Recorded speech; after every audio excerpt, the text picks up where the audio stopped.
Hello नमस्कार दोस्तों, कैसे हो आप सभी। हमारे यूट्यूब चैनल पे आपका बहुत बहुत स्वागत है। इसमें हम कवर करेंगे करंट अफेयर सीरीज नंबर 6।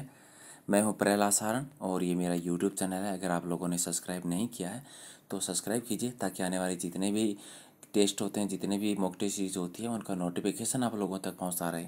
जैसा कि आप सभी लोग जानते हैं, सुबह 8 बजे आपका करंट अफेयर का टेस्ट होता है, जिसमें लास्ट 1 ईयर के इंपॉर्टेंट जितने भी क्वेश्चन हैं वो हम कवर कर रहे हैं। 11:30 बजे आपका राजस्थान जीके का टेस्ट होता है और शाम 7:30 बजे आपकी मॉक टेस्ट सीरीज होती है। तो चलिए शुरू करते हैं आज की हमारी करंट अफेयर टेस्ट नंबर 6। और अगर आपने पीछे के 5 टेस्ट अगर नहीं देखे हैं तो देख लीजिए। मोस्ट इंपॉर्टेंट क्वेश्चन के बारे में हमने चर्चा की है। पहला क्वेश्चन हमारा है कि 26 अप्रैल 2018 को भारत और नेपाल के मध्य अनाधिकृत व्यापार को नियंत्रित करने के लिए अंतर सरकारी समितियों की बैठक का आयोजन है वो कहाँ किया गया। ऑप्शन है नई दिल्ली, मुंबई, काठमांडू या फिर नेपालगंज में। तो इसका सही उत्तर है वो क्या हो जाएगा। इस समिति का आयोजन है वो नई दिल्ली में किया गया, तो सही उत्तर है हमारा ए है। ठीक है। और इसके बारे में अगर विस्तार से चर्चा करें तो 26 अप्रैल 2018 को भारत और नेपाल ने वाणिज्य सचिवों के नेतृत्व यानी व्यापार से संबंधित अनाधिकृत व्यापार को नियंत्रित करने के लिए भारत और नेपाल के मध्य एक अंतर सरकारी समिति के बैठक का आयोजन है वो नई दिल्ली में किया गया। ठीक है। दूसरा क्वेश्चन है कि वह राज्य कौन सा है या फिर वह केंद्र शासित या राज्य कौन सा है जहां प्रत्येक विधानसभा क्षेत्र में रोगी कल्याण समिति की स्थापना की गई। मोस्ट इंपॉर्टेंट, रोगी कल्याण समिति की स्थापना कहाँ की गई। नई दिल्ली, राजस्थान, मध्य प्रदेश या फिर उत्तर प्रदेश में। तो यह हमारा सही उत्तर ए हो जाएगा कि नई दिल्ली में है रोगी कल्याण समिति की स्थापना की गई है। इसके बारे में थोड़ा सा डिटेल से अगर बात करें तो राष्ट्रीय राजधानी क्षेत्र में स्वास्थ्य संस्थानों को समर्थन प्रदान करने के उद्देश्य से दिल्ली सरकार प्रत्येक विधानसभा क्षेत्र में रोगी कल्याण समिति की स्थापना करेगी। इसके अतिरिक्त राज्य सरकार जन क्लिनिकों और मोहल्ला क्लिनिकों में जन स्वास्थ्य समिति की स्थापना करेगी। इस कार्यक्रम में ये रोगी कल्याण समिति और जन स्वास्थ्य समिति को प्रतिवर्ष 3 लाख की अनुदान राशि उपलब्ध करवाई जाएगी। दो इंपॉर्टेंट चीज़ें, पहली कि ये जो रोगी शिव कल्याण समिति जो है वो कहाँ है, दिल्ली विधानसभा द्वारा की गई है, और कितनी राशि है अनुदान दी जाएगी, 3 लाख रुपए दी जाएगी। तो दोनों चीज़ इंपॉर्टेंट है, दोनों याद रखिए। तीसरा क्वेश्चन है कि वह भारतीय सैन्य कमान जो राजस्थान में संचालित आयोजित विजय प्रहार संयुक्त सैन्य अभ्यास कार्यक्रम भाग ले रही है। पश्चिमी कमान, दक्षिणी पश्चिमी कमान, उत्तरी कमान या फिर सेंट्रल कमान। यानी राजस्थान में जो भी संचालित है विजय प्रहार संयुक्त सैन्य अभ्यास जो है वो कौन सी कमान है वो भाग ले रही है, तो दक्षिणी पश्चिमी कमान है वो भाग ले रही है। Okay guys. और इसके 20,000 जो सैनिक है वो राजस्थान के सूरतगढ़ के पास रहे विजय प्रहार अभियान में भाग ले रहे हैं। इसका उद्देश्य क्या है। इस सैन्य अभ्यास का उद्देश्य है कि भारतीय सेना और भारतीय वायु सेना के सैनिकों के बीच संयुक्त युद्ध को सुदृढ़ करना और संयुक्त संचालन के प्रभाव को अधिकतम करना है। Question number 4, very very important question की वाणिज्य और उद्योग मंत्रालय द्वारा मार्च 2018 में कोर सेक्टर वृद्धि दर प्राप्त की गई। 4.1%, 5.3%, 4.5% या फिर 5.9%। तो इसका सही उत्तर क्या हो जाएगा। कोर सेक्टर में वृद्धि दर जो प्राप्त की गई है वो की गई है 4.1%। ठीक है।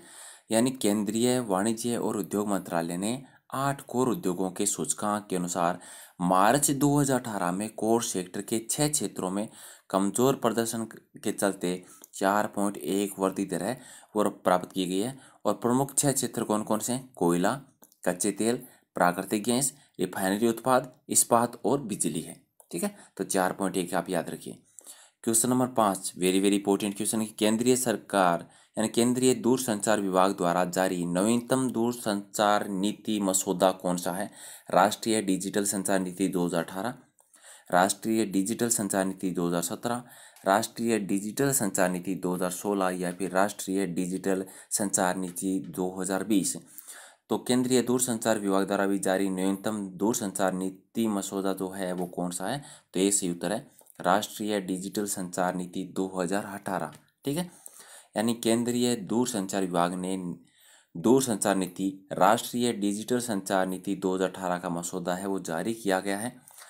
यह नीति है वो डिजिटल सशक्तिकरण और भारतीय जन कल्याण के लक्ष्य को प्राप्त करने के लिए जारी की गई है।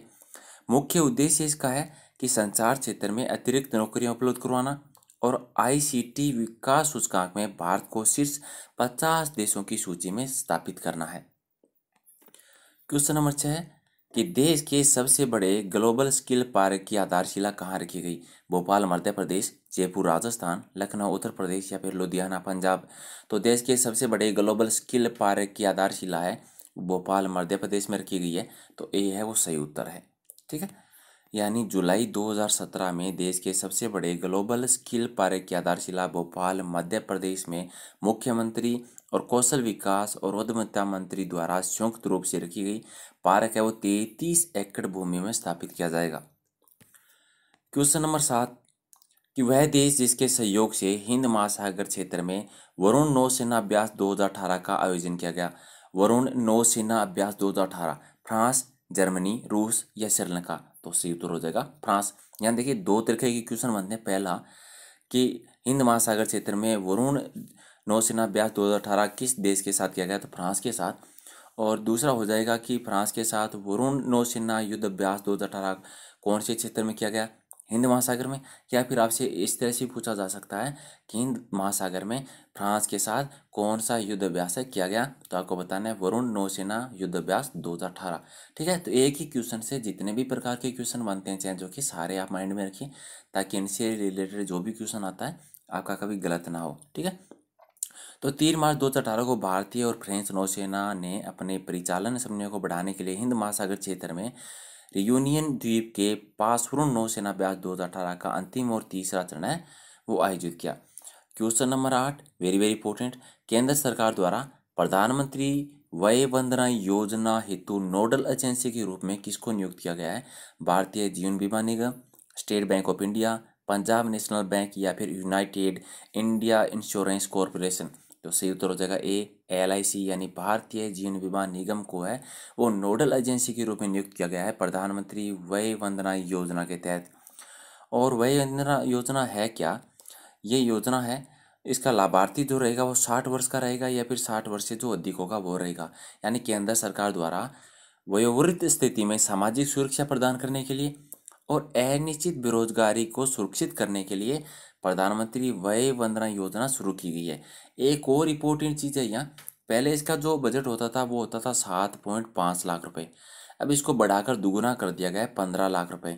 ठीक है, अगर आपसे पूछा जाता है प्रधानमंत्री वय वंदना योजना की राशि बढ़ाकर कितनी कर दी गई है, तो दोगुना कर दी गई है 7.5 लाख से 15 लाख। ठीक है, तो ये भी याद रखिए।